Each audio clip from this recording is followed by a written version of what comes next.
sa pokajnim srcem pristupa Gospodu, nego onaj, znači, koji pristupa misleći da je pravednik. Jer ko je najveći, kaže, ko se kao dete jedno smiri pred Gospodom, ponizi ili smiri. Jer smirenje je to što čoveka čini velikim. Vrlina je to što čoveka čini velikim. Jer vrlina je to stanje duše koje priziva Božju blagodat. A bez Božje blagodati niko neće biti veliki.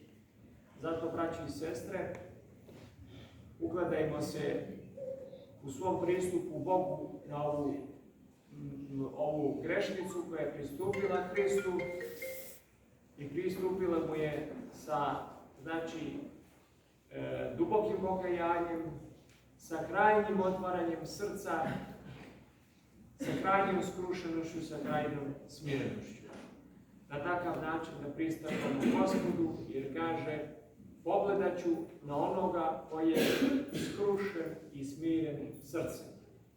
Zato put nas hrišćana ka Bogu je takav da mu pristupamo, znači sa krotošću i sa smirenošću, da bismo nasledili Božju blagodat i da bismo nasledili život večni. Amen.